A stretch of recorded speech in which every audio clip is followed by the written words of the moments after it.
අපි අද බලනවා ධ්වනි මානය කියන්නේ මොකක්ද කියලා. මේ තියෙන එක පින්තූරයක්. මේ වගේ උපකරණයක් ඕනෑම විද්‍යාගාරයක තියෙනවා සාමාන්‍යයෙන්. දරුවන්ට මේකෙන් තමයි මේකේ ප්‍රායෝගික පරීක්ෂණ දෙකක් කරන්න තියෙනවා. ඒක කරන්නේ අපි මේකේ සිද්ධාන්ත කොටස ඉගෙනගෙන ඊට පස්සේ මේක යටතේ ගණන් කීපයක් සාකච්ඡා කරනවා. ඒතර මේ වගේ කප්පියක් සම්බන්ධ කරලා මේ වගේ තන්තුව සම්බන්ධ කරලා තියෙන්නේ. ඉස්කෝලේ අපි මේකට තඹ කම්බියක් හරි වාණේ කම්බියක් හරි තමයි ගන්නෙ. ඒතර මේ සේතු දෙකෙන් සමහර ධ්වනිමානවල එක සේතුවයි චලනය කරන්න පුළුවන්. එකක් මෙතන අචලව තියෙන්නේ. අනිත් එක චලනය කරන්න පුළුවන්. සමහර ඒවායි සේතු දෙකම චලනය කරන්න පුළුවන්. මෙතන මීටර රූලක් තියෙනවා මේකේ උඩ.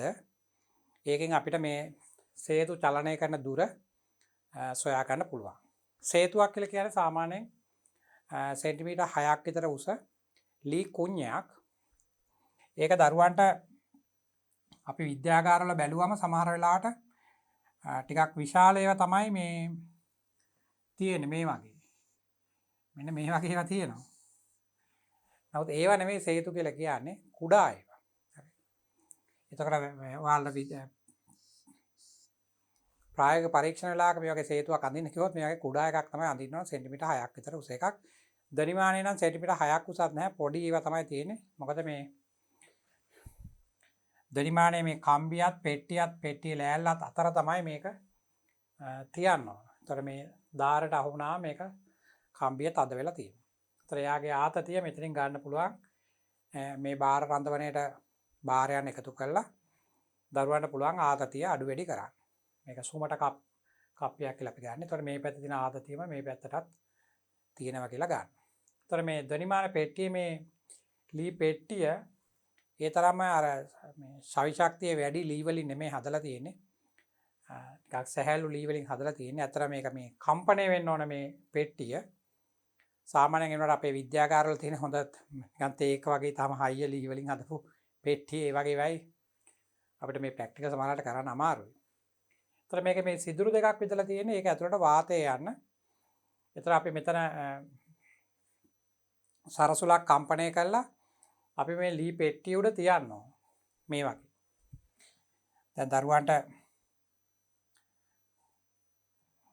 අපි ධ්වනිමානය අඳිනකොට මේ මේසේ අඳින්නේ මේ වගේනේ. ඔහම තමයි අඳින්නේ. ඒතර අපි සරසුලක් කම්පණය කළා මේ වගේ මේ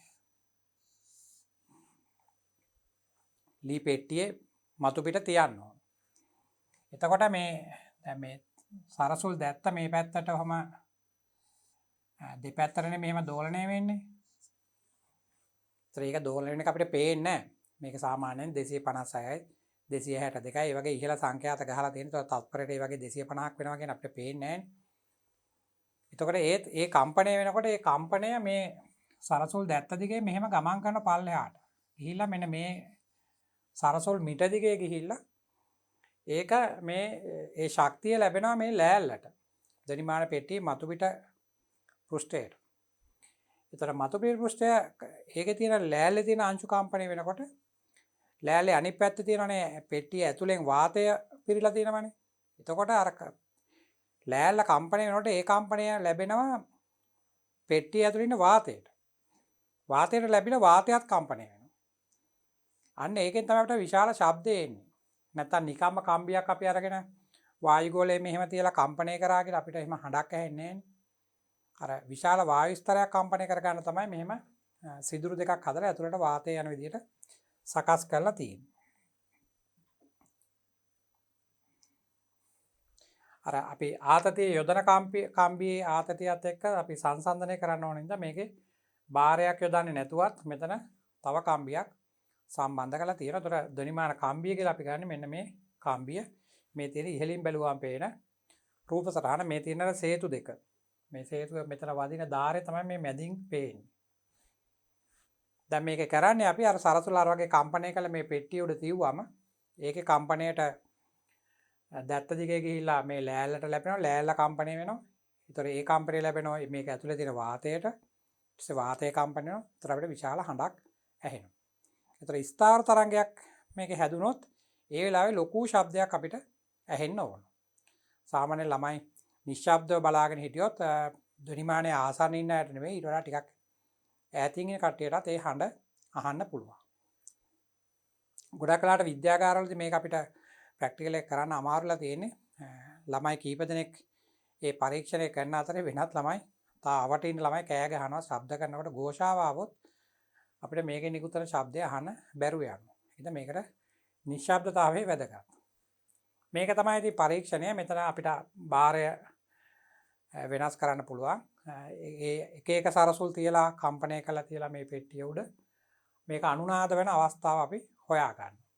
මේ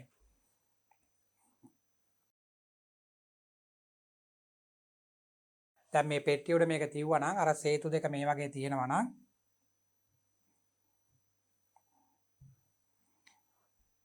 මේ සේතු දෙක මේ වගේ මෙතන ඔහොම තියෙනවා නම් මේ සේතු දෙක අතර තියෙන කම්බි කොටස තමයි අනුනාද වෙන්නේ. මෙන්න මේ කම්බි කොටස.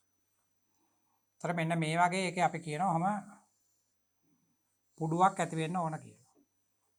ස්ථාවර තරංගයක් ඇති වුණොත් තමයි පුඩුවක් එන්නේ. පුඩුවක් ආවොත් තමයි අපිට විශාල ශබ්දයක් ඇහෙන්නේ. ඒතර ඒ ශබ්දය ලැබෙන තුරු විශාල හඬ අපේ කනට ඇහෙන තුරු අපි මේ අර සේතු දෙකෙන් චලනය කරන්න පුළුවන් සේතුව ටික හෙමින් ඉවතට අදින්න ඕන. ඊටාම ආසන්නෙන් තමයි පටන් ගන්නෙ තියලා හෙමින් හිට ඉවතට ඇදගෙන යන එක තමයි කරන්නේ. ඒතකොට එක්තරා වෙලාවක අපිට උපරිම හඬක් අහන්න පුළුවන්. ඉතින් කනට අහනවා වගේ මේක අපි මේක බලන්නත් ඕන නිසා කුඩා කඩදාසි ආරෝහකයක් අපි මේ සේතුවේ මැද හරියේ තියෙනවා. ඒතර සරසුල කම්පණය කළ මේ තුඩ තියලා අර ශබ්ද විශාල වශයෙන් ඇහෙනකොට අර කම්බිය දෙදරනවා. කම්බිය දෙදරලා අපි අර තියපු කඩදාසි ආරෝහකය බිමට වැටෙන අවස්ථාව තමයි අපි ගන්න. දැන් මෙහෙම තියෙන කඩදාසි ආරෝහක කීපයක් මෙන්න මේ වගේ මේකට මෙහෙම දාන්න ඕන. මැද හරියට. ඒතර මේක මෙහෙම උපරිම විස්තාරයෙන් කම්පණය වෙනවා නම් ඒතර මේ මැද හරිය අංශුවනේ වේගෙන්ම කම්පණය වෙන්නේ. ඒතර එයාගේ වේගය මෙතන උපරිමයි. මධ්‍ය පීඨමේදී වේගය උපරිම වෙන්නේ. ඒතර එයා එහෙම දෝලන චලිතය දෙනකොට මේ කඩදාසි ආරෝහකයට මේ කම්බිය මත ඉන්න බැරි වෙලා විසිරලා යන අවස්ථාවක් එනවා. අන්න ඒ අවස්ථාව තමයි ගන්න කියලා කියන්නේ. ඉතින් එහෙම එකක් ප්‍රායෝගිකව ගන්න නම් ඇත්තටම සරසුල් හොඳ තත්ත්වයේ තියෙන්න ඕන. ඒක කම්පන කොට්ටේ ගහලා කම්පණය කරලා ලෑල්ල උඩ තියුවම කම්පණය ඉක්මනින් ඉවර වෙනවා නම් මේ ප්‍රැක්ටිකල් එක කරන්න බෑ. ගොඩක් වෙලාවට විද්‍යාගාරයේ තියෙන සරසුල් සමහර ඒවා බාල තත්ත්වයේ සරසුල් තියෙන්නේ. ඒතකොට ඒක කම්පණය කරලා එතන තියුව ගමන්ම ශක්තිය අවසන් වෙනවා. එහෙම වුණොත් මේ ප්‍රැක්ටිකල් එක කරන්න අමාරුයි. එතකොට අපි අර කඩදාසි ආරෝහක දෙදරන අවස්ථාවේ තමයි පාඨාංග ගන්නෙ. නමුත් මේක ගිය අවුරුද්දට කලින් අවුරුද්ද විභාගයට ඇහුව වෙලාවේ එහෙම කඩදාසි ආරෝහක දෙදරලා යන අවස්ථාවේ යන්තමින් සෙලවෙන අවස්ථාවේ පාඨාංග ගන්නවා කියලා ලිව්වට ලකුණු දුන්නේ නැහැ. කඩදාසි ආරෝහකයේ ෂණිකව ඉවතට විසිරෙන අවස්ථාව කියලා තමයි ඒකේ තිබුණේ. මෙන්න මේක තමයි ප්‍රැක්ටිකල් එක. ඉතින් මේකේ තියරි එක අපි ප්‍රැක්ටිකල් එක කරනකොට ලියන්න ඕන. අපි අද බලන්නේ මේ ධ්වනිමානය ක්‍රියා කරන විදිය ඒක සම්බන්ධ ගැටලු කීපයක් සාකච්ඡා කරන්න තමයි බලන්නේ. මෙන්න මේ වගේ දෙයක් තමයි මේක කරන්නේ. මේ සේතු දෙක අතර තියෙන කොටසේ ස්ථාවර තරංගයක් ඇති වෙලා මූලිකයක් ආවොත් පුඩුවක් වගේ එක හැදෙන්න ඕන. අපුත් අපිට පුඩුව පේන්නේ නැහැ. එහෙම විශාල දුරක් කම්පණය වෙන්නේ නැති නිසා. නමුත් ශබ්දයේ විශාල වශයෙන් ඇහෙන එකෙන් අපි තේරුම් ගන්නවා මෙතන දැන් ස්ථාවර තරංගයක් ඇති වෙලා තියෙනවා කියලා.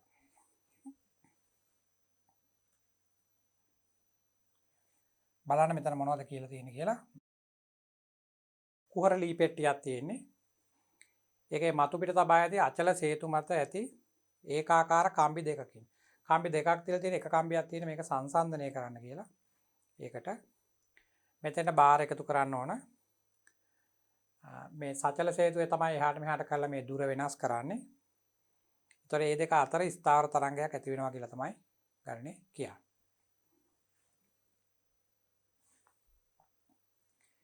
දැන් අපි ඒක සම්බන්ධ කරලා ගැටලු කීපයක් සාකච්ඡා කරමු. ඒතකොට දරුවන්ට මේක ටිකක් අවබෝධ කරගන්න පුළුවන්. මම මෙතන පරීක්ෂණයක් කරන විදිය කියලා දීලා නැහැ. පරීක්ෂණ වෙනම සාකච්ඡා කරන්න ඕන. ගැටලු ඉවර වෙලා අපි ටික සාකච්ඡා කරනවා. බලන්න ධ්වනිමානයක කම්බියට කිලෝග්‍රෑම් 5ක ස්කන්ධයක් යොදලා ඒතර ආතතිය සපයලා තියෙන්නේ කිලෝග්‍රෑම් 5 භාරයෙන්. ඒතර T සමානයි නිව්ටන් 50යි කියලා ගන්න පුළුවන්. සංඛ්‍යාතය නොදන්නා සරසුලක් සමග කම්පනය කළ විට කම්බියේ සෙන්ටිමීටර් 15ක දිගක් මූලික අවස්ථාවෙන් අනුනාද වුණාලු. ඒ මූලික අවස්ථාව බලාගන්න අර සේතු දෙක අතර පරතරය ඊටාම අවමම තැනක ඉඳලා ක්‍රමයෙන් තමයි අපි අරගෙන යන්නේ. ඒතර ඉවතර යනකොට එක්වරම හඬේ තීව්‍රතාව වැඩි වෙලා ඇහෙන පළවෙනි අවස්ථාව. ඒක තමයි මූලිකය කියලා කියන්නේ. ආයිමත් හඬේ තීව්‍රතාව වැඩි වෙලා ඇහෙන්න පුළුවන් පළවෙනි උපරිතානයේදී. ඒක අර මුල්ම අවස්ථාවට වඩා අඩුයි තීව්‍රතාවය. නමුත් අපිට අහන්න පුළුවන් අපි බලන්නේ මූලිකය. එතකොට අර ඒක නිසා සේතු දෙක ඊටාම ආසන්නව තැන තමයි ක්‍රමයෙන් ඉවතට ගෙන යන්න ඕන. ඊට පස්සේ මුල් අවස්ථාවේ තමයි කිලෝග්‍රෑම් 5ක් යොදලා තියෙන්නේ. එතකොට සෙන්ටිමීටර් 15ක්. ඊට පස්සේ ස්කන්ධය නොදන්නා වස්තුවක් සම්බන්ධ කර පළමු සරසුල සමග කම්පනය කළ විට ධ්වනිමාන කම්බියෙන් 18ක දිගක් නැවත අනුනාද වුණාලු. අපෙන් අහන්නේ සම්බන්ධ කරන ලද වස්තුවේ ස්කන්ධය. මුලින් කිලෝග්‍රෑම් 5කට තමයි මේක අනුනාද වුණේ. අනුනාද වෙනවා කියන්නේ සංඛ්‍යාත සමාන වෙනවා කියන එක. ඒතර අපි සරසුලේ සංඛ්‍යාතය දන්නෙත් නැහනේ. ඊට පස්සේ ඒ ස්කන්ධයට අපි නොදන්නා වස්තුවක් සම්බන්ධ කරනවා. අපි පොඩි රූප සටහන් දෙකක් අඳිමු. මෙන්න මේ වගේ එකක් තමයි මේකේ කියන්නේ.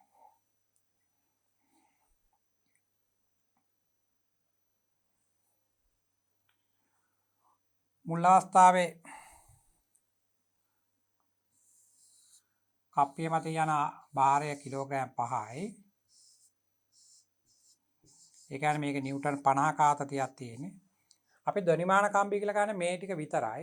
මේ මෙතනින් පහළට එල්ලෙන ප්‍රමාණය ගන්නෙ නෑ. මෙතන කුඩා දිගක් තමයි තියන්නේ.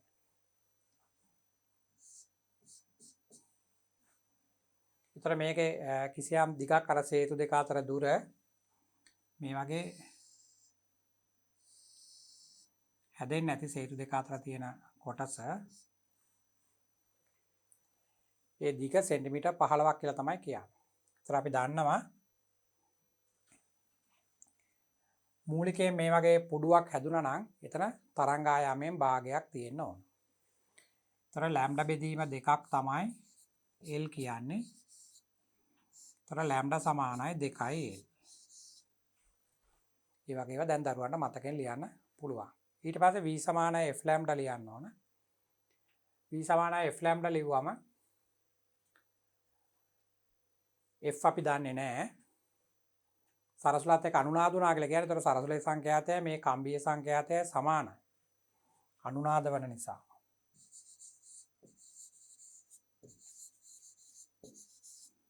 අනුනාද වන විට සංඛ්‍යාත සමාන වේ. සංඛ්‍යාත සමාන වේ. එතන මේ L වලට දරුවන්ට පුළුවන් 15ක් ආදේශ කරන්න. අර V සමානයි T/m කියලා තියෙනවානේ. එතන T වෙනුවට දාන්න පුළුවන් දරුවන්ට නිව්ටන් 50ක් කියලා. ඊට පස්සේ දෙවෙනි අවස්ථාවේ අපි ඕනගේ සමීකරණෙත් මෙතනම ලියමු.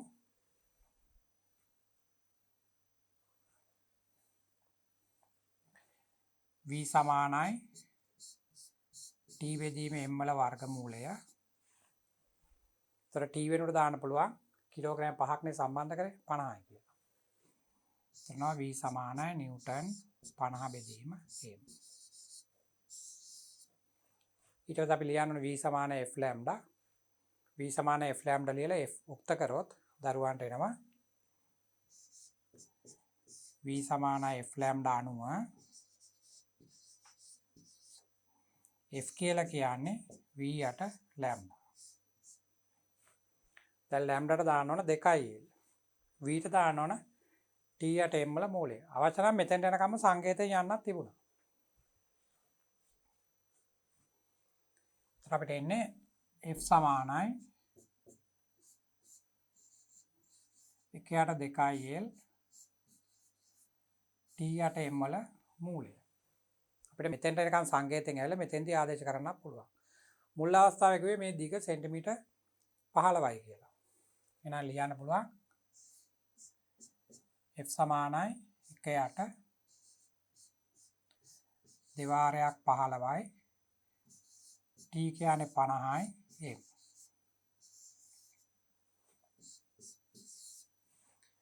මෙතන සෙන්ටිමීටර් 15 කියලා දීලා තිබුණාට මේක සෙන්ටිමීටර් මීටර් කරේ නෑ. මොකද ඊළඟ අවස්ථාවේ තියෙන්නේ සෙන්ටිමීටර් 18ක් කියලා තියෙන්නේ. ඒකත් සෙන්ටිමීටර් ඉඳන් මේක බෙදනකොට ඒකකේ කැපෙනවනේ. ඒක නිසා මම ඒකට 10 ලිව්වේ නෑ. ඒතර දෙවෙනි අවස්ථාවේ ඉන්නේ එකම සරසොල නිසා මේකේ සංඛ්‍යාත සමානයි. මෙතන එක වාරයක් දෙක වැඩි කිරීම 18යි. දැන් ආතතිය. කලින් තිබුණේ කිලෝග්‍රෑම් 5යි. දැන් නොදන්නා භාරයක් එකතු කරානේ. ඒතකොට ඒකේ ස්කන්ධයත් m කියලා ගත්තොත් අපිට එනවා 50 ධන 10යි m කියලා. ඔන්න ඔය වගේ එකක් තමයි එන්නේ. මම මෙතන මේ ඒකීය දෙකක ස්කන්ධයට m නෝට් කියලා ලියන්නම්. නැත්තම් දරුවන්ට මේ m නෝට් එකයි මේ m එකයි එකම ලිව්වොත් කැපිලා යනකොට වැරදිලා කැපෙයි. එහෙම නැත්තම් මෙතෙන්ට කැපිටල් m ලියන්න. නැත්තම් මෙතෙන්ට w කියලා ලියන්න. හැබැයි w ලියනවා නම් wg කියලා ලියන්න බෑ. w කියන්නේ බරනේ. ඒක නිසා ඒක නැවත ගුරුත්වාකර්ෂණයෙන් වැඩි කරන්න බෑ. විභාග පේපර් එක මට මතකයි. දැන් අවුරුදු 2-3කට කලින් තිබුණා. ඒකේ තිබුණේ භාරය w කියලා. ඒතකොට ළමයි ලියතොට wg කියලා. එහෙම ලියුවා වැරදි. මෙන්න මේකේ වර්ගමූලෙත් එන්නේ. මම මේ එකම සංකේත තියෙන නිසා තමයි m නෝට් එකක් ලිව්වේ. එතකොට දැන් මෙයා දෙවෙනි සමීකරණය. දැන් සංඛ්‍යාත සමාන නිසා අපි මේ දෙක බෙදමු. මේ දෙක බෙදුවොත් අපිට එනවා පළවෙනි සමීකරණය අපි දෙවෙනි සමීකරණයෙන් බෙදුවොත් අපිට ලැබෙනවා මේ පැත්තේ f සමානයි. ඒතකොට මේ පැත්තේ 1යි. මෙතන 1යට 2l මෙතනත් 1යට 2l හිටියේ. දෙකේ ඉලක්කම කැපෙනවා. ඒතකොට 18 උඩට ගිහිල්ලා 15 යට එනවා. අතර මෙන්න මේ සමීකරණ ලියන දරුවන්ට තේරෙනවා නම් මේ f සමානයි 1යට 2l t යට m කියලා. මූලිකයේදී මෙතන එකනේ ලියන්නේ උඩ. ඒ ඩිංග ලියන තේරෙනවා නම් ඊට පස්සේ තියෙන සරල යාන්ත්‍ර විද්‍යාව වගේ දේවල් තියෙනවා. සමීකරණ දෙකක් බෙදා ගන්න ඕනේ. ඒවා අපිට යාන්ත්‍ර විද්‍යාවේදී ආලෝකයේදී තරංගවලදී හැම පාඩමෙදී වෙන දේවල්. ඒ නිසා ඒ සුළු කිරීම ඒ තරම් අමාරු දේවල් නෙමෙයිනේ. මෙතනින් ෆිසික්ස් ඉවරයි මේක ඇත්තට. දැන් මම බෙදනකොට එනවා උඩ සමීකරණයෙන් 50ක් එනවා. යට එකෙන් එනවා 50 ධන 10යි m කියලා.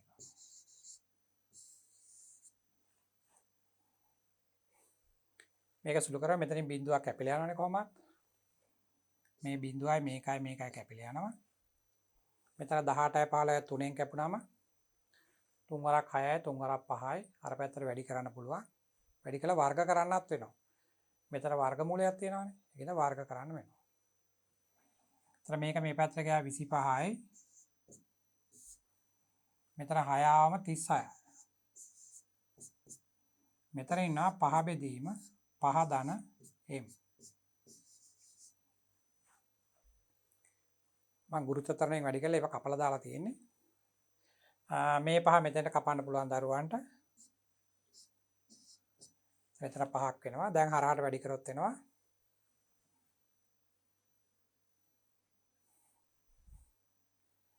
මේ පැත්තට වැඩි කරොත් එනවා 25යි ධන 5යි m සමානයි 36යි කියලා. එතකොට 5m කියන්නේ 36න් 25ක් අඩු කරන්න ඕන. ඒතර 11යි. එතන අපිට m සමානයි 11ට 5යි කිලෝග්‍රෑම්. ඒ කියන්නේ 2.2. එහෙනම් දෙවෙනි අවස්ථාවේ මේකට තවත් අමතර භාරයක් එල්ලන්න ඕන කිලෝග්‍රෑම් 2.2ක. ඒකේ තරම් අමාරු ගණනක් නෙමෙයි. ධ්වනිමානය කියන්නේ මොකක්ද කියන එකයි. මූලිකේ සංඛ්‍යාත එළියන සමීකරණය විතරයි දරුවන්ට අවශ්‍ය වෙන්නේ.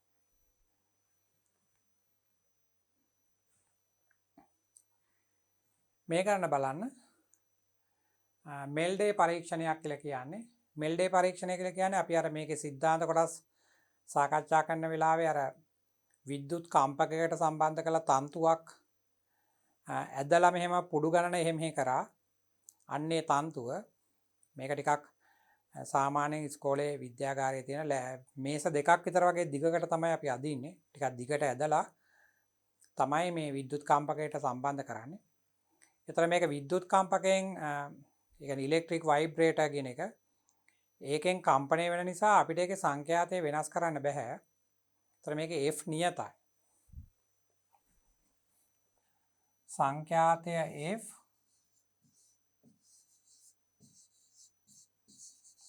සංඛ්‍යාතය F නියත වේ.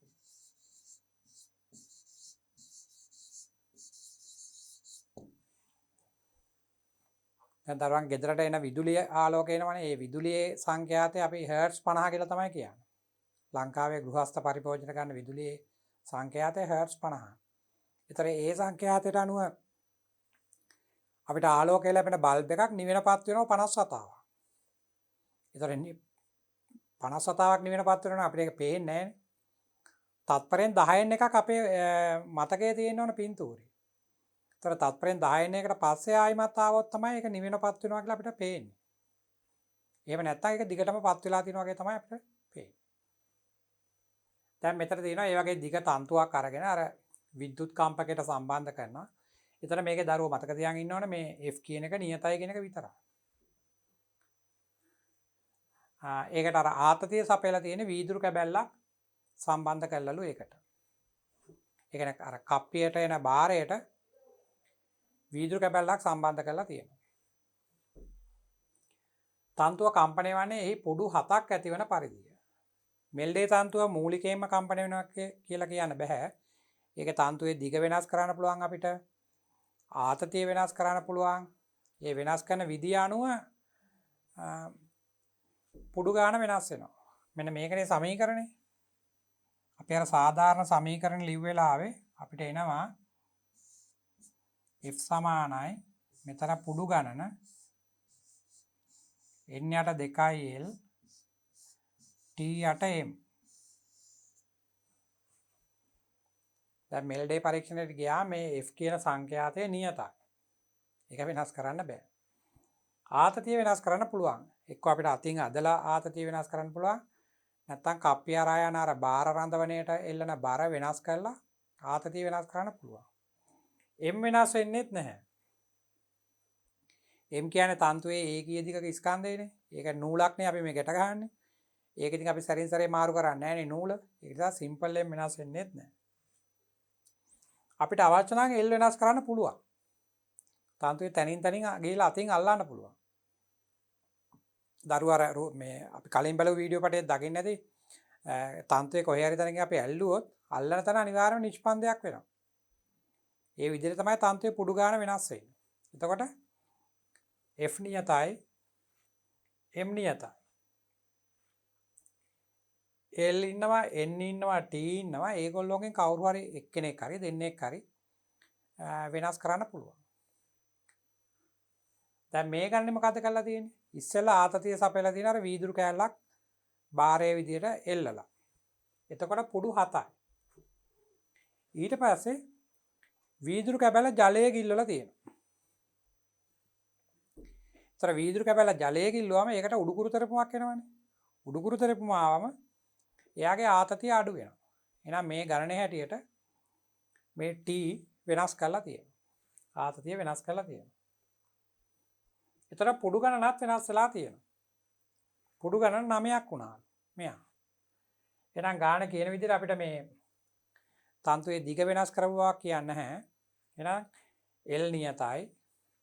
සංඛ්‍යාතයේ F නියතයි. ඒකීය දිගක ස්කන්ධය M නියතයි. ඒ ටික නියත කරලා අරගෙන දෙකේ ඉලක්කමදී කොහොමද නියතයක්නේ. එහෙනම් මෙතන වෙනස් වෙන්නේ කවුද? තන්තුවේ ආතතිය T කියන එකයි පුඩු ගණන n කියන එකයි. මේ මෙතෙන්ට එන්නේ පුඩු ගණනනේ. අපි මේකට පොඩි රූපතරණක් අඳිමු.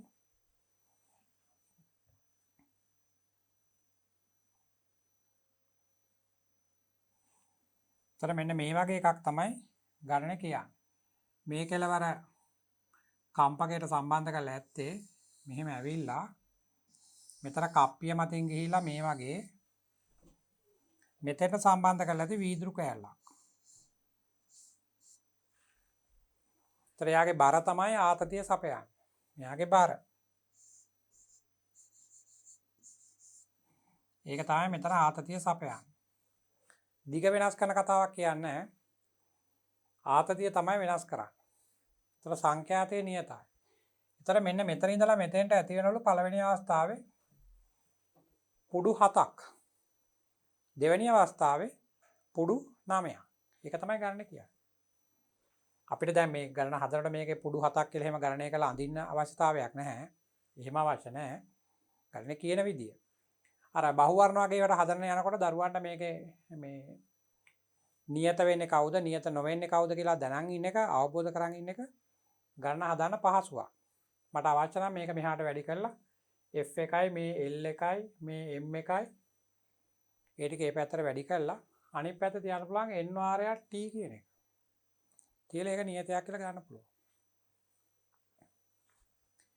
එතකොට F L simple M නියත. එහෙනම් ඒ ටික ඔක්කොම වැඩි කරලා ඒ පැත්තට K කියලා දැම්මොත් දරුවන්ට එනවා n වාරයක් වර්ගමූල t කියන්නේ නියතයක්. බලන්න ගණන කොච්චර සරල වෙනවද කියලා. n වාරයක් වර්ගමූල t කියන්නේ නියතයක්. ඒතර මුල් අවස්ථාවේ මේ ආතතිය කියලා කියන්නේ මේ වීදුරු කුට්ටියේ බර. දෙවෙනි අවස්ථාවේදී මේ බරෙන් උඩුකුරු තරපුමක් අඩු කරන්න වෙනවා. u එකක් අඩු කරන්න වෙනවා. එහෙනම් දැන් අපි ගණන් කීපයක්ම හැදුව නිසා මේ සමානුපාතික කියන ලක්ෂණය පාවිච්චි කරලා අපි මේ ගාන දිගටම මේ ක්‍රමයට හදමු. විභාගයට යන්න කලින් දරුවෝ මේක කවදා හරි පුරුදු වෙලා යන්න බෑ නැත්නම් විභාගයට ගියාම වෙලාව ඉතුරු වෙන්නේ නැහැනේ. ඒක නිසා අපි මේකේ સિદ્ધාන්ත ඉගෙන ගන්න කාලෙත් මේ විදිහට වැඩ කරන්න පුරුදු වෙන්න ඕන. දැන් බලන්න මුල් අවස්ථාවේ කිව්වේ පුඩු 7ක් ඇති වුණා කියලා. දෙවෙනි අවස්ථාවේ කිව්වේ පුඩු 9ක් ඇති වුණා කියලා. දෙවෙනි අවස්ථාවේ පුඩු 9යි. පළවෙනි අවස්ථාවේ පුඩු 7යි. අපෙන් අහන්නේ වීදුරු වල සාපේක්ෂ ඝනත්වය. සාපේක්ෂ ඝනත්වය අහන්න.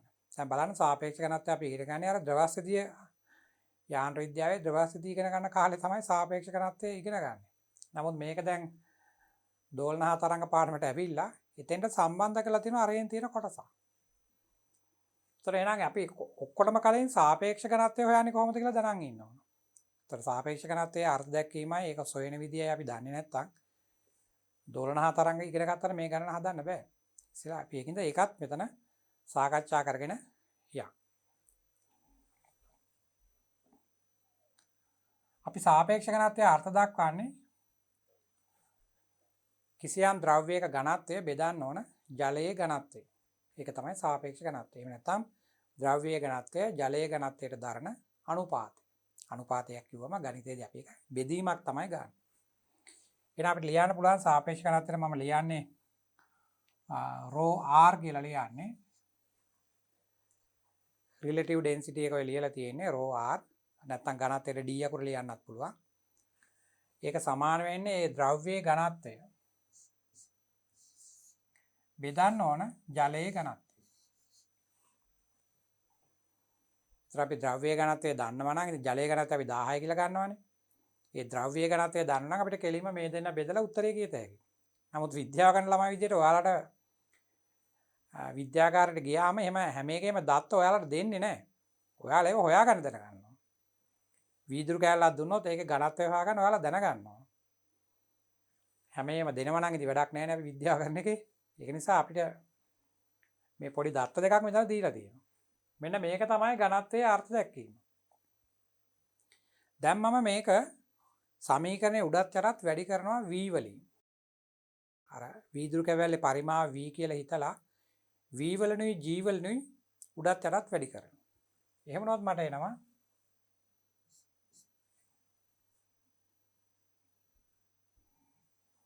මෙතන එනවා v ρ g. යටින් එනවා v ρ w g. උඩත් යටත් v වලිනුයි g වලිනුයි වැඩි කරපු එක තමයි කරේ. ඒතර v ρ g කියලා කියන්නේ v කියන්නේ වස්තුවේ පරිමාව, ρ කියන්නේ වස්තුවේ ඝනත්වය. ඒතර පරිමාව ඝනත්වයෙන් වැඩි කරාම අපිට එන්නේ ස්කන්ධය. අර m සමානයි dv කියලා සමීකරණයක් තියෙනවානේ. m කියන්නේ ස්කන්ධය, ඒක සමානයි ඝනත්වය කරා පරිමාවට. එහෙනම් මේ වගේ එකක් ඇවිල්ලා තියෙනවා. එහෙනම් මට මේකට ලියන්න පුළුවන් mg කියලා. mg කියලා කියන්නේ අතරම වීදුරු කැබැල්ලේ වාතයේදී බර. වාතයේදී බර.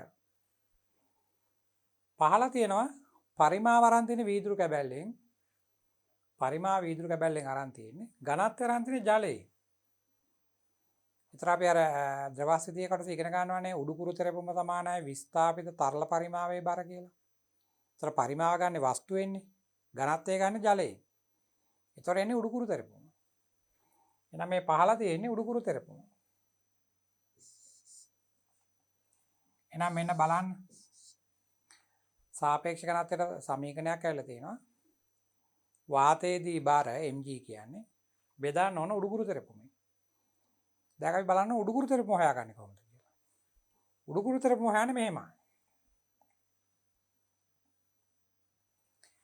දැන් මේ වස්තුව දුණු තරාදියකින් එල්ලලා වාතයේදී බර කිරනවා. ඒතර මේ වගේ තියෙනවා. වාතයේදී මේ දුණු තරාදියෙන් මේක එල්ලලා බර කිරන්න ඕන. ඒක තමයි mg කියන්නේ. එහෙම නැත්නම් මෙතන දුණු තරාදි පාඨාංගය අපි w1 කියලා ගන්නවා. w1. ඊට පස්සේ අපි කරන්නේ මෙයා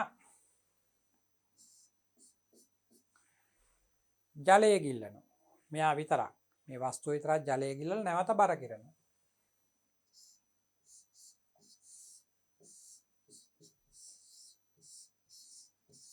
මේක විතරක් මේ වගේ ජලය ගිල්ලලා බර කිරනවා. ඒතර මේකට උඩුකුරු තෙරපුමක් උඩට එනවනේ. ඒ නිසා මේකේ පාඨාංගය අඩු වෙනවා. ඒ පාඨාංගය අපි W2 කියලා ගන්නවා.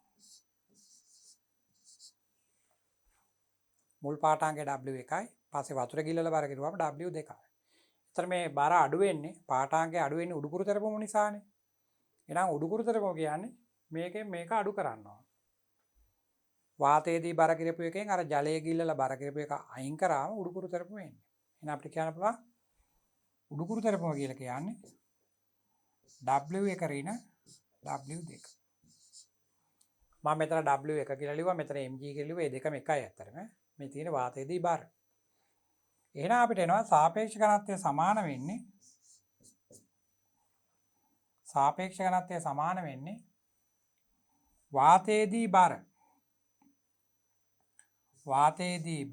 බෙදන්න ඕන වාතයේදී බරෙන් අඩු කරන්න ඕන ජලයේදී බර. මෙන්න මේක තමයි සාපේක්ෂ ඝනත්වය කියලා කියන්නේ. ඒතර දැන් මම මෙතන මේ W අකුරු ලිව්වට අර දැන් ධනිමාන ප්‍රැක්ටිකල් එකේනේ අපි මේ ඉන්නේ. ධනිමානය සම්බන්ධ කරන්නේ මේ ගණන හදන්නේ. ඒතර මේ W1 කියන්නේ අර පළවෙනි අවස්ථාවේ ආතතිය.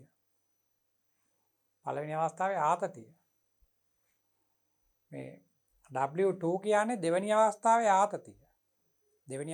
ආතතිය. ඒවා සම්බන්ධ කරන් ඕන මෙතෙන්ට ගණන හදා යන්න. එහෙනම් මේ W1 වෙනුවට ඔයාලට ඕන T1 කියලා ලියන්න පුළුවන්. ඒතර මෙතන ලියන්න පුළුවන් T1 රින T2 කියලා. ආතති වලින් ලියනවා නම් එහෙමයි, බරෙන් ලියනවා නම් මෙහෙමයි. මෙන්න සාපේක්ෂ ඝනත්වයේ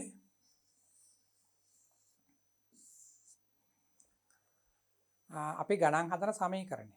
දැන් ඔයාලට ලැබ් එකට ගිහලා වීදුරු කෑල්ලේ සාපේක්ෂ ඝනත්වය ගන්න ඕන නම් ඔයාලට තියෙන්නේ වීදුරු කෑල්ල දුණු තරාදියෙන් එල්ලලා බර කිරනවා. ඊට පස්සේ වීදුරු කෑල්ල විතරක් ජලය ගිහලා නැවත බර කිරනවා. ඒ බර පාඨාංග දෙකේ වෙනස දානවා ඉර යටට. උඩට දානවා වාතයේදී බර. ඒතරන සාපේක්ෂ ඝනත්වය.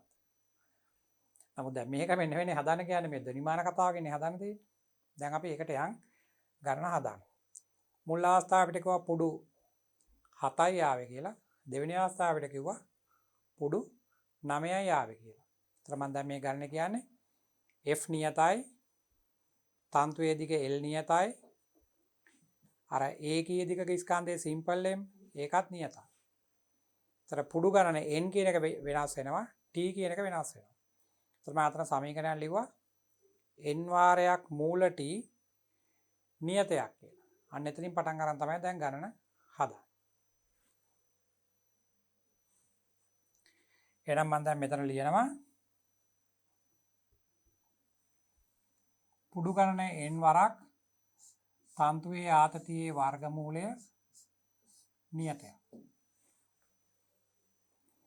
දැන් දරුවන්ට කියන්න බෑ මේක තේරෙන්නේ නැහැ කියලා. මේක මීට කලින් අර වායුගෝලයේ ධනිවේගය හොයපු තැන අභ්‍යාසයේදී මම මේ වගේ එකක් කියලා දුන්න දරුවන්ට සමානුපාතික ලියනවා කියලා.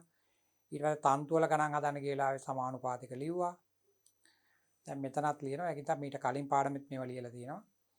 ඒක නිසා මේවා පුරුදු වෙන්න. අපිට මේවා බෑ කියලා බෑ. මේවා බෑ කිව්වොත් අපිට විභාගයට ගියාම වෙලාව මදි වෙනවා. ඒකයි මම මේවා මේ විදිහට හදන්නේ. ඇත්තටම දරුවා අපි ඉස්සරහා ඉන්නවා නම් දරුවාට අපෙන් අහන්න පුළුවන් ප්‍රශ්නයක්. මෙතන ඒ පහසුකම නැහැ.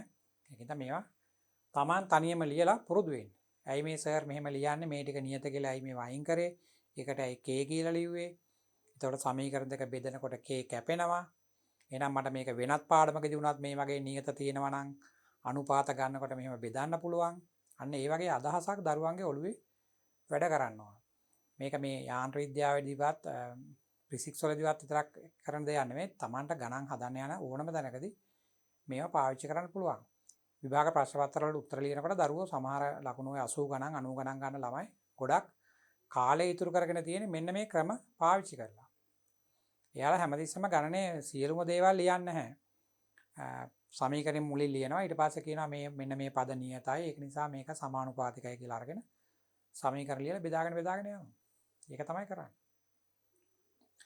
පරණ ප්‍රශ්න පත්‍ර වලට උත්තර ලියනකොට ඒක කරලා පුරුදු වෙන්න. එතකොට මේවා Tamanටම කියලා මේ අදහසක් එනවා මේවා මෙහෙම තමයි හදන්නේ කියලා. දැන් අපි මේක අවස්ථා දෙකට ආදේශ කරමු. මුල් අවස්ථාවේ කිව්වේ පුඩු 7යි කියලා. එහෙනම් අපිට ලියන්න පුළුවන් 7 වරක් ආතතිය T1යි ඒක සමානයි K. දෙවෙනි අවස්ථාවේදී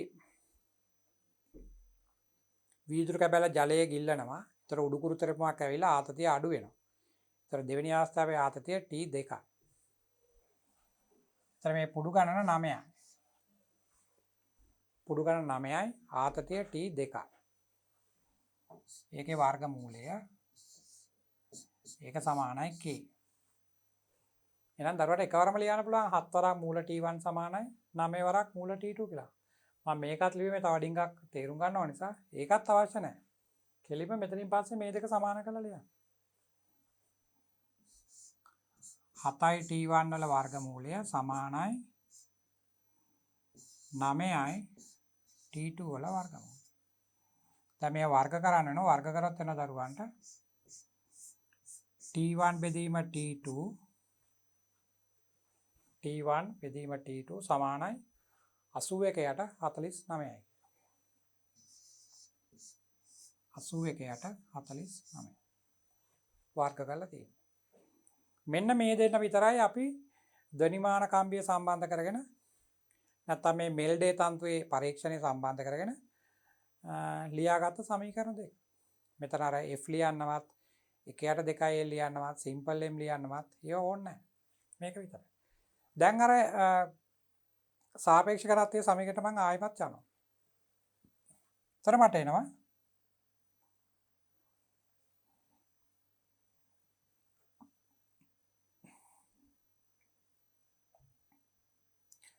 සාපේක්ෂ ඝනත්වය ρ r සමානයි අර වාතයේදී බර බෙදීම උඩුකුරු තරපුමනේ තිබුණේ. ඒතර වාතයේදී බරට මම ලියුවේ W1 කියලා. W1 කියන්නේ අර අතන ආතතිය තමයි T1. එහෙමනම් මෙතන තියෙන ආතතිය T1. යට තිබුණේ උඩුකුරු තරපුම. උඩුකුරු තරපුම කියන්නේ අවස්ථා දෙකේදී පාඨාංක වල වෙනස. ඒ කියන්නේ T1 රින T2. උඩුකුරු තරපුම කියන්නේ T2 නෙමෙයි. T2 කියන්නේ දෙවන අවස්ථාවේ පාඨාංකය. ඒ පාඨාංකය ලැබෙන්නේ පළවෙනි අවස්ථාවේ පාඨාංකයෙන් උඩුකුරු තරපුම අඩු වෙනවා. නිසා මෙතන එන්නේ T1 රින T2. දැන් අතන දරුවන්ට T1 යට T2 සමානයි 81ට 49 කියලා ඇවිල්ලා තියෙනවා. මෙතනත් ඒව අතර සම්බන්ධයක් තියෙනවා. දැන් ඉතින් මේකට ආදේශ කරන්න තියෙන්නේ. මේක මීට එකවර ගන්නත් පුළුවන් ක්‍රම තියෙනවා. ඉතින් එච්චර ඕනේ නැහැ. දරුවන්ට පුළුවන් මෙතනින් මේක වැඩි කරලා අර T1 වෙනුවට දාන්න පුළුවන් නේ. 81යි T2 බෙදීම 49 කියලා. අපි එහෙම ආදේශ කරමු. එක්ක T1ට ආදේශ කරන්න නැත්නම් T2ට ආදේශ කරන්න. මම T1 එහෙම තියෙන දීලා T2ට ආදේශ කරනවා. මේ T2 මෙතනින් උඩට ගත්තොත් T2 කියන්නේ 49යි T1 බෙදීම 81යි. 49යි T1 බෙදීම 81යි. මෙන්න මේක තමයි එන්නේ. දැන් මෙතන කුඩා පුදුනාකාර ගත්තාම මෙතන 81ක් එනවා. ඒතර 81න් 49ක් අඩු කරන්න ඕන. මේ 81 උඩට යනවා. ඒතර කුඩා පුදුනාකාර ගත්තාම මේ 81 උඩට යනවා. මේ 81 මෙතෙන්ට එනවා. ඒතර 81න් 49ක් අඩු කරන්න ඕන. 32ක්. T1 කැපෙනවා. මෙතනත් තියෙනවා මෙතනත් තියෙනවා මෙතනත් තියෙනවානේ. පොදු පදේ කැපිලා යනවා. මේක තමයි සාපේක්ෂ ඝනත්වය. 81 බෙදීම 32යි. 32 දෙකක් 64යිනේ. 2.0 ගණනක් තමයි. සාපේක්ෂ ඝනත්වයේ ඒකක නැහැ. බලන්න අපි ඇවිල්ලා නැවතුනේ කොහෙද? නැවතුනේ යාන්ත්‍රික විද්‍යාවේ සාපේක්ෂ ඝනත්වය වෙන අර ද්‍රව ස්ථිතිය කොටසක නැවතුනේ. ගැටලුව පටන් ගත්තේ කොතනින්ද? මෙල්ඩේ පරීක්ෂණය. ඒක තියෙන්නේ ධ්වනියේ. අර පුඩු ගණනයි ආතතියේ ගුණිතයේ නියතයක් කියන එක තමයි පාවිච්චි කරන්නේ. ඒක හොඳ ගණනක් දරුවන්ට කල්පනා කරලා යාන්ත්‍රික විද්‍යාව සම්බන්ධ කරලා හදන්න පුළුවන්. මේ ගන්න බලන්න. එක් කෙලවරක් භාරයකට සම්බන්ධ කොට ඇති තන්තුවක අනෙක් කෙලවරට විද්‍යුත් කම්පකයකට සම්බන්ධ කොට ඇත. අර ඉලෙක්ට්‍රික් වයිබ්‍රේටර් කියන එක තමයි අපි අර වීඩියෝ පටයේත් මේක බැලුවා. තන්තුවේ ආතතිය නිව්ටන් 36ක් වන විට තන්තුව පුඩු 6ක් සහිතව කම්පණය වේ. තන්තුව පුඩු 4ක් සහිතව කම්පණය වීමට තන්තුවේ පැවතිය යුතු ආතතිය. දැන් කලින් ගණනනේ මේ අහලා තියෙන්නේ විද්‍යුත් කම්පකයේ තියෙන්නේ. එහෙනම් සංඛ්‍යාතය සමානයි. පුඩු ගණන වෙනස් වෙනවා. මුල් අවස්ථාවේ පුඩු 6යි දෙවෙනි අවස්ථාවේ පුඩු 4යි. ඒතර ආතතියත් වෙනස් වෙනවනේ. ඒතර එක අවස්ථාවක ආතතිය 36 කියලා දීලා තියෙනවා. එහෙනම් බලන්න දැන් සමීකරණ කොච්චර ලේසිද කියලා. දැන් අපි ඉස්සෙල්ලා සමීකරණය විසඳන්න ගොඩාක් ඒවා පැහැදිලි කරා. ගොඩාක් වෙලාව අරන් මේක මෙහෙමයි වෙන්නේ ආතතිය වෙනස් වෙනවා. පුඩු ගාන වෙනස් වෙනවා කියලා එහෙම සංඛ්‍යාතය වෙනස් වෙන්නේ. එහෙම ගොඩක් කතා කරලා ආවේ. දැන් බලන්න මේ ගණනට යනකොට ඒව මොනවත් අපිට ඕනේ නැහැ. අපි දැන් කිසියම් අවබෝධයක් අරගෙන ඉන්නේ. එහෙනම් මෙතනින් අපිට සමීකරණ ලිව්වම F සමානයි n යට 2l T8m වල මූලය බැලුව ගමන් කියන්න පුළුවන් F නියතයි, L නියතයි, simple m නියතයි. එහෙනම් අපිට ලියන්න පුළුවන් n වාරයක් මූල T නියතයක් කියලා. කොන්ස්ටන්ට් කියලා ලියනවා නම් C අකුර ලියන්න ඕන. සාමාන්‍යයෙන් ඒනට ගණිතයේ අර නියතයක් කියලා ලියන අවශ්‍ය වෙලාවට K අකුරක් තමයි ලියන්නේ. එහෙනම් දැන් මෙතනින් පටන් ගනිමු. ගණන හදන්න. ආතතිය 36ක් වෙනවලු. එතකොට පුඩු 6යි. පුඩු 4ක් ඇතුව තමයි යන්න ඕන කියන්නේ. එවන අපිට එනවා n වාරයක් මූල T කියන්නේ නියතයක්. මුල් අවස්ථාවේ පුඩු 6යි. එහෙනම් පුඩු 6යි ආතතිය 36යි. මේක සමානයි දෙවෙනි අවස්ථාවේ පුඩු 4යි. පුඩු 4යි ආතතිය තමයි අපෙන් අහන්නේ. ඊටම ලේසි. දැන් 36 මූලේ 6යිනේ. 6 වරක් 36යි. 36 4ෙන් කැපුණම 9යි.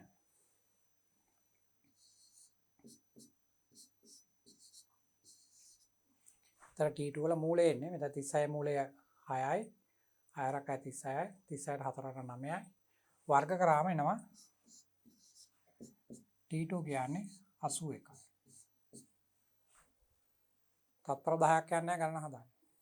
තාම ලේසි.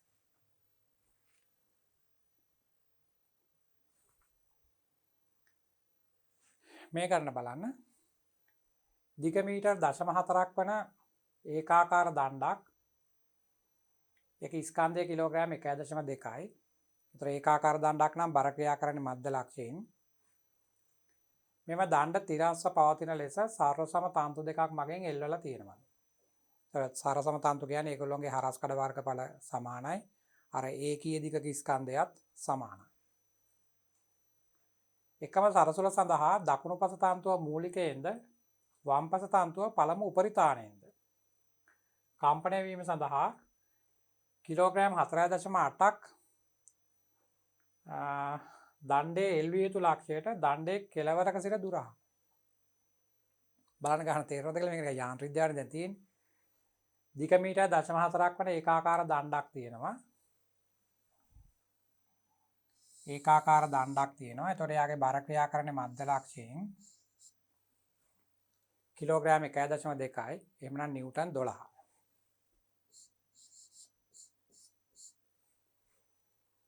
මෙම දණ්ඩ තිරස්ව පවතින ලෙස සරසම තන්තු දෙකක් මගින් එල්වා තිබේ.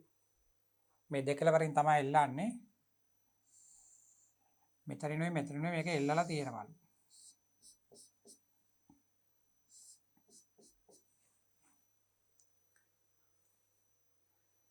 එකම සරසුල සඳහා දකුණු පස තන්තුව මූලිකයෙන් ගන්න කියන්නේ දකුණු පස තන්තුව මූලිකයෙන් කියලා. ඒ කියන්නේ මෙතෙන්ට එන්න ඕන මේ නිෂ්පන්ද දෙකක්. අපි දන්නවනේ තන්තුව කැට ගහපු තැන් වලට නිෂ්පන්දන එන්නේ. ඒතර මෙතන මෙන්න මේ වගේ එකක්. මූලිකයක්. වම් පස තන්තුව පළමු උපරිතාණයෙන්. වම් පස තන්තුවේ ඒතර පළමු උපරිතාණයක් කියන්නේ එතන පුඩු දෙකක් එන්න බෑ මේ වගේ. හැබැයි මේ එකම සරසුලට. ඒතර මෙතන මේක මේ පළමු උපරිතාණයෙන් කම්පණය වෙන්නේ සංඛ්‍යාතයේ Fමයි. මේකත් Fමයි. එකම සරසුලට යුණා කියලා කියන්නේ. කම්පණය වීම සඳහා කිලෝග්‍රෑම් 4.8ක භාරයක් දණ්ඩේ එල්විය යුතු ලක්ෂය. දැන් එකම සරසුලට සරසම තන්තුත් නම් දිගත් සමාන නම් ඒ කියන්නේ අර සිම්පල් M කියන එකත් සමානයිනේ. එහෙමනම් මෙයා මූලිකයක් ඇවිල්ලා අරයා පළමු උපරිතාණයක් වෙන විදියක් නැහැනේ එකම සරසුලට. එහෙම කළා තියෙන්නේ මේවයි ආතතිය වෙනස් කරලා. ඒතර ආතතිය වෙනස් කරන්න ඕන නිසා මේකේ දැන් මෙහෙම තිබුණොත් සමමිතියක් තියෙන්නේ. බර ක්‍රියාකරණේ මධ්‍ය ලක්ෂයෙන්නේ. ඒ නිසා මේකේ භාරයක් තියලා තියෙනවා මෙන්න මේ හරිය කොහේ හරි තැනක. ඒ භාරය කිලෝග්‍රෑම් 4.8යි. ඒ කියන්නේ නිව්ටන් 48ක්.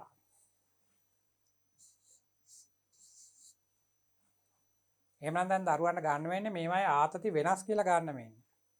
අපි අර පැත්තේ ආතතිය T1 කියලා ලියමු. මේ පැත්තේ ආතතිය T2 කියලා ලියමු. මෙයා T1 මෙයා T2. මෙතන දරුවෝ ඉගෙන ගන්න ඕන දේ තමයි එකම සරසුලට නිසා මෙයාගේ සංඛ්‍යාත සමානයි කියන එක.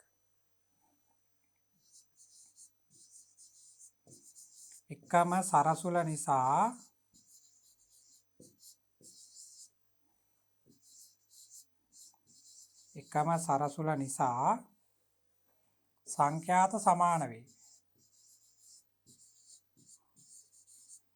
සංඛ්‍යාත සමාන වේ. ඒක අමතක වුණොත් අපිට ගණන හදාන්න බැරුව යනවා. මෙන්න මේ වගේ තරංග රටා දෙකක් තමයි එන්නේ. එතකොට අපි ආතති T1 T2 කියලා ලකුණු කරන්න ඕන. දැන් මෙතන පොඩි යාන්ත්‍ර විද්‍යාව කොටසක් ඇවිල්ලා තියෙනවා දැන්. අපෙන් ආන්නේ මේ කිලෝග්‍රෑම් 4.8 තියන්න ඕන කොතනද කියලා. අපි මේ දුර ගනිමු x කියලා. ඊතරම උත්තරයට අහන දෙයට අපි සංකේතයක් ගන්න ඕන. අපේ මොන හරි දෙයක් අහනවා නම් ඒ අහන දෙයට සංකේතයක් ගන්න ඕන. දැන් අපි මේක යාන්ත්‍ර විද්‍යාව කොටස විස්තර ගන්න ඉස්සෙල්ලා මේකේ T1 T2යි ගූර්ණ ගැනීමකුයි කරන්න වෙනවනේ. මම නැවත පොඩි රූප සටහනක් ඇඳ ගන්නම්. මෙන්න අර තන්තුව මේ අනිත් තන්තුව මෙහෙම තමයි දාන්න තියෙන්නේ. මෙතනින් තියෙනවා නිව්ටන් 12. මේ හරියෙන් තියෙනවා නිව්ටන් 48. මේ දුර x.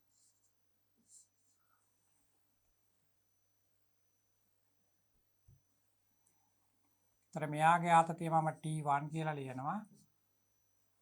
මෙයා T2. ආතති පොඩ්ඩක් වෙනස් වෙලා තියෙනවා. මෙයා මූලිකයනේ. අරයා පළමු උපරිධානය කියලා කිව්වනේ ගන්න.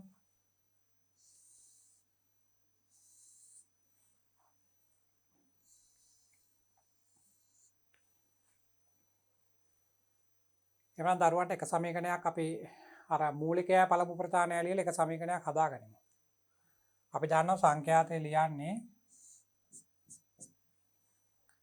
මූලිකය ලියනවා ලියන්නේ 1/2l T2 යට m. 1/2l T යට m නේ. මම මෙතන ආතතියට T2 ලියලා තියෙනවා. එතන T2 යට m. අනිත් එක්කනට ලියන්න වෙන්නේ ඒකේ පුඩු දෙකක් තියෙනවානේ මෙතන. ඒක නිසා 2/2l. ඒක T1 යට m. සාරසම තන්තු නිසා m වෙනස් වෙන්නේ නැහැ. දිග වෙනස් වෙන්නේ නැහැ. මේවා ඔක්කොම නියතයි. එකම සරසුලට කම්පණය වුණ නිසා අනුනාද වුණ නිසා f නුත් සමානයි. එහෙනම් දරුවන්ට මේ දෙක සමාන කරන්න පුළුවන්. මේ දෙක සමාන කරොත් මම මේ පළවෙනි සමීකරණය දෙවෙනි සමීකරණය කියලා ලියන්නම්. මේ දෙක සමාන කරොත් දරුවන්ට එනවා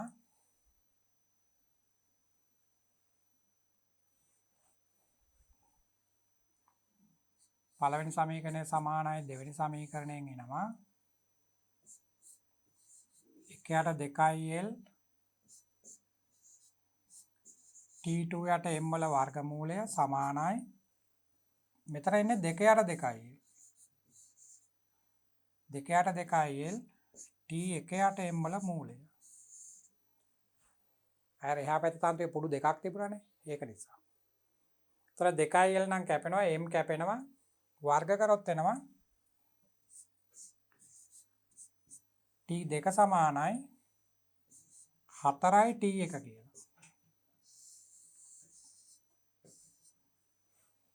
මෙන්න මේ වගේ පොඩි දත්තයක් එනවා. බලන්න දැන් මේ කොටස කල්පනා කරලා අපි තන්තුවේ ආතතිය අතර මේ වගේ අනුපාතයක් සම්බන්ධයක් හොයාගන්න බැරි වුණොත් ගාන හදලා ඉවරයි. ඒත් හදාගන්න බැරුව යනවා. ඒතර T2 කියන්නේ 4යි T1 කියලා මතක තියාගෙන ඉන්න ඕනේ. මම T2 දැම්මේ මෙහා පැත්තේ තන්තුවට. T2 ලිව්වේ මෙන්න මෙතන තන්තුවට. ඒකේ ආතතිය අර තන්තුවේ ආතතිය වගේ 4ක්. දැන් අපි මේ දණ්ඩයේ සමතුලිතතාව සලකමු. දණ්ඩයේ සමතුලිතතාවයට මට ලියන්න පුළුවන් ඉහළට බල සමානයි පහළට බල කියලා.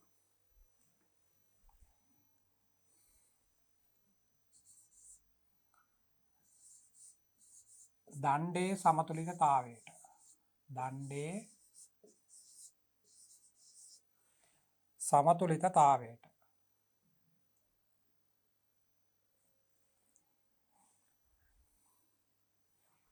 දණ්ඩයේ සමතුලිතතාවයට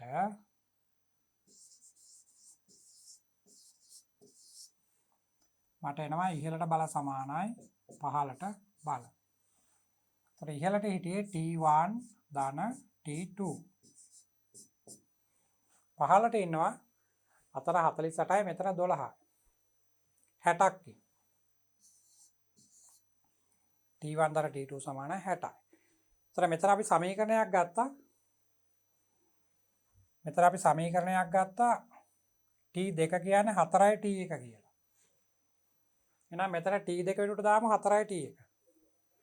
ඒතර මේ 4යි T1යි මේ T1යි 5යි T1නේ. 5යි T1 සමානයි 60යි. ඒතර දරුවන්ට එනවා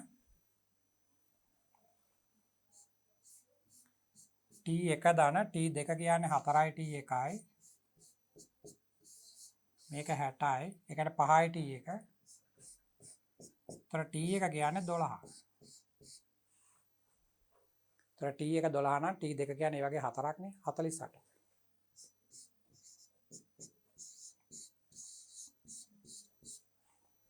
බලන්න ඒ ටික සම්පූර්ණයෙන්ම යාන්ත්‍ර විද්‍යාව තිබුණේ. ආතති දෙක හොයාගන්න තු මුකුත් කරන්න බෑ. දැන් අපෙන් ආන්නේ මේ බාරය එල්ලන්න ඕන තැන. ඉතින් බාරය එල්ලන තැනකට දුරක් හොයන්න නම් අනිවාර්යයෙන්ම ගූර්ණයක් ගන්න වෙනවා. එහෙනම් අපි අතර මෙන්න මේ කෙලවර වටා අපි A කියලා දාමු. A ලක්ෂය වටා ගූර්ණයක් ගනිමු.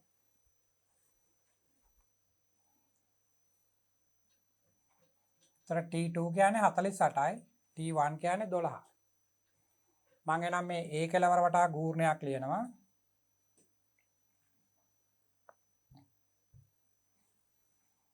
A වටා ගූර්ණයක් ලියනවා මේ පැත්තට. කොයි හරි පැත්තකට ලියන්න යවන. එතකොට එනවා T2 වැඩි කිරීම T2 ඒක මෙහා කෙලවරේනේ තියෙන්නේ. දිග 0.4යි කියලා තියෙන්නේ. දිග 0.4යි දාන්නේ. එහෙනම් T2 වරක් 0.4 ඒක වාමාවර්තව කරකැවෙන්නේ. අනිත් දෙන්නම අනිත් පැත්තට කරකැවෙන්නේ. ඍණ 12.2යි මොකද බර ක්‍රියා කරන්නේ මධ්‍ය ලක්ෂය නිසා අරකින් භාගයයි. ඊළඟට 4.8 තියෙනවනේ. ඒකෙන් එනවා ඍණ 48 වරක් x මේක සමානයි 0ට. මේ ටික තමයි අපිට එන්නේ. T2 කියන්නේ 48යි මේ ඇවිල්ලා තියෙන්නේ. එහෙනම් ඒක මෙතෙන්ට ආදේශ කරන්න. 48 වැඩි කිරීම 0.4 ඍණ 12 2 24යි. ඒතර 2.4යි. ඒක සමානයි මේ පැත්තෙන් 48යි x. මේක අපිට 24න් කපන්න පුළුවන්.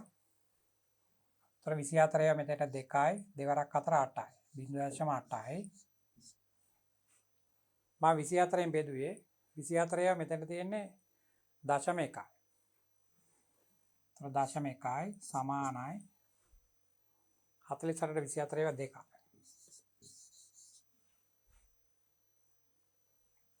මේක 0.1යි.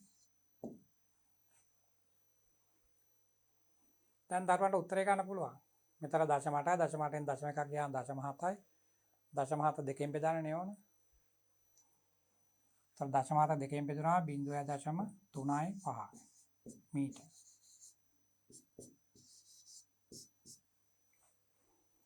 බලන්න එක යහන් විද්‍යාවක් තියෙනවා, දෝලනා තරංගයක් තියෙනවා, අනුනාදයක් තියෙනවා, සංඛ්‍යාත සමාන බව දැනන් ඉන්න ඕන එකම සරතුල නම් අර තරංග රටාව තේරුම් ගන්න ඕන. ගොඩක් දේවල් කළා තමයි කරන්න හදන්න.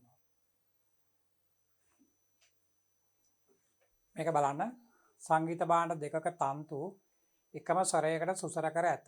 කියන්නේ එකම සංඛ්‍යාතයේ තියෙන මුල් අවස්ථාවේ.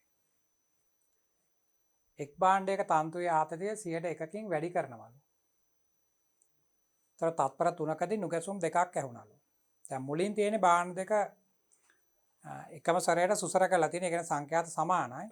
ඊට පස්සේ එක්කෙනෙක්ගේ ආතතිය 100%කින් වැඩි කරනවා. ඒතර තත්පර 3කදී නුගැසුම් දෙකක් ඇසේ. ආරම්භයේදී තන්තු කම්පණය වෙන සංඛ්‍යාතය අහන්න. අපි සංඛ්‍යාතර සමීකරණ ලිව්වොත් F සමානයි 1/2L T/m වල මූලය. ඒතර මේ ගණනය කියන විදිහට මේ T තමයි වෙනස් කරනවා කියලා කියන්නේ අනිත් ඒවා නෙමෙයි. එහෙනම් අපිට ලියන්න පුළුවන් F කියන එක සමානයි K වාරයක් මූල T කියලා. F සමානයි K වාරයක් මූල T. ඒතර දෙන්නගේම ආරම්භක අවස්ථාව එකම T තියෙන්නේ. දැන් ඊට පස්සේ දෙවෙනි අවස්ථාවේ එක්කෙනෙක්ගේ ආතතිය 100%කින් වැඩි කරනවා. එහෙනම් එයාගේ සංඛ්‍යාතය දැන් වෙනස් වෙනවනේ. ඒක අපිට ලියන්න පුළුවන් K වාරයක් 100%කින් වැඩි කරාම 100න් 101යි කියලා ලියන්න ඕනේ. 101යි T.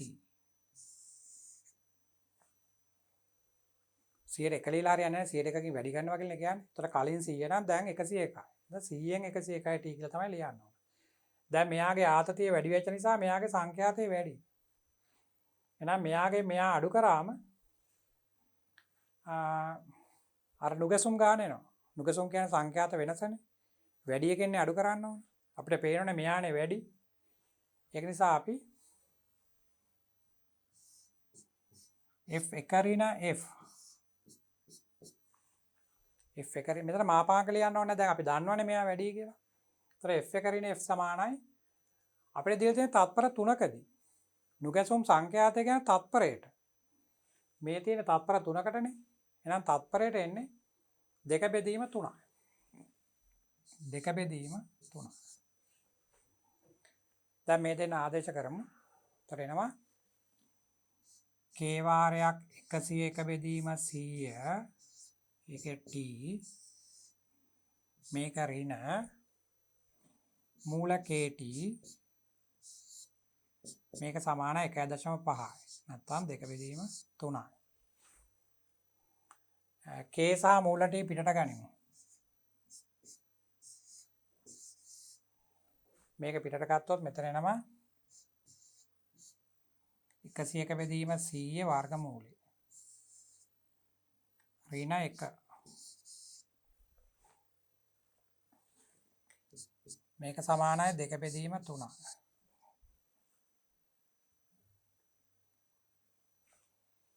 මෙන්න මේක තමයි අපිට අවිලා තියෙන්නේ. මේක ලඝු පොතෙන් සුළු කර ගන්නත් පුළුවන්. මම මේක 100ෙන් මෙතනට බෙදන්න 1.01යි කියලා. ඒතර අපිට එනවා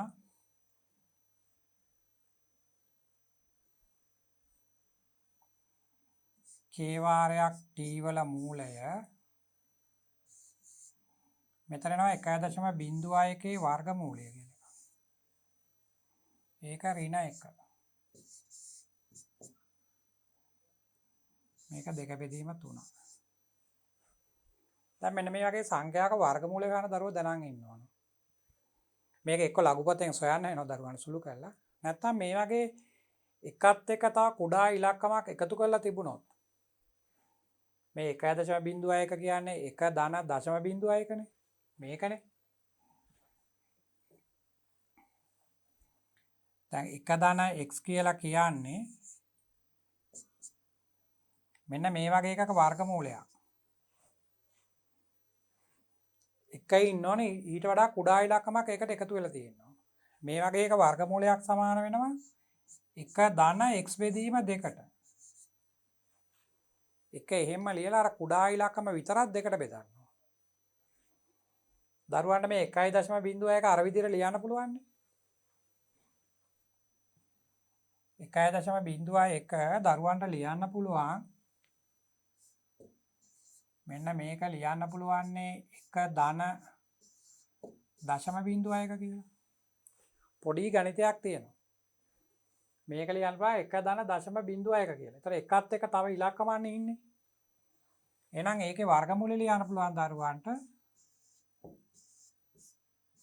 මේ වගේ එක වර්ගමූලය ලියන්න පුළුවන්. එකට එකතු කරන්න අර දශම ඉලක්කම විතරක් දෙකෙන් බෙදලා. කුඩා ඉලක්කම විතරක් දෙකට බෙදන්න. එහෙම වුණොත් මෙතනින් එනවා දරුවන්ට 1.0.05. ඒකට 1.0.05. මේකේ වර්ගමූලය 1.0.05. එතකොට එනවා දරුවන්ට kt වල මූලය වරක් මෙතන 1.0.05 ආවොත් ඒකෙන් එකක් අඩු වෙනවනේ. ඒතර 0.0.05.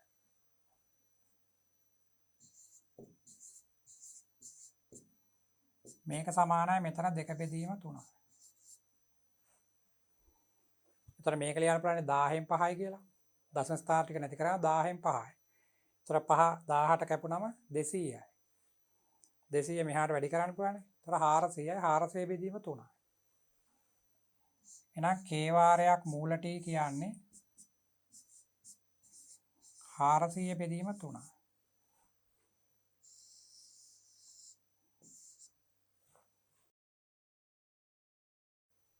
දැන් මෙන්න මේ k වාරයක් මූල t කියන්නේ 400 බෙදීම 3යිනේ. ඒක ආදේශ කරන්න මෙන්න මෙතෙන්ට. අපි දැන් හොයාගෙන තියෙන k වාරයක් මූල t කියන්නේ 400 බෙදීම 3යි කියලා. ඒතර ඒක මෙතන දාන්න පුළුවන් දරුවන්ට.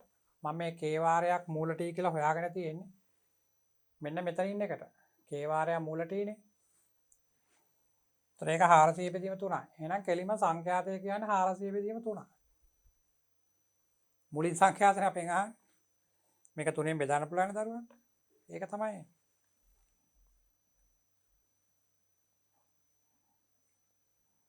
එහෙනම් දරුවන්ට ලියන්න පුළුවන් f සමානයි k වාරයක් මූල t. ඒ කියන්නේ 403 බෙදීම 3යි හර්ට්ස්. නුගසුම් සම්බන්ධ කරලා තන්තුවේ ආතතිය සම්බන්ධ කරලා ආතතිය වැඩි වුණාම සංඛ්‍යාතය වැඩි කියන එක තමයි මෙතන සාකච්ඡා කරන්නේ. දැන් අපි මෙතන ගොඩක් ගණන් සාකච්ඡා කරලා තියෙන්නේ. දරුවන්ට දැන් මම හිතනවා තීරයක් තරංගයක් තන්තුවේ හට ගන්නා ස්ථාවර තරංගය කියන එකත් හොඳින් අවබෝධ වෙන්නේ නැති කියලා. මම ධ්වනිමානය ගැනත් කෙටි පැහැදිලි කිරීමක් කරා. අපි ඊළඟ කොටසේදී බලනවා දඬු වල හට ගන්නා තරංග කොහොමද සාකච්ඡා කරන්නේ කියලා.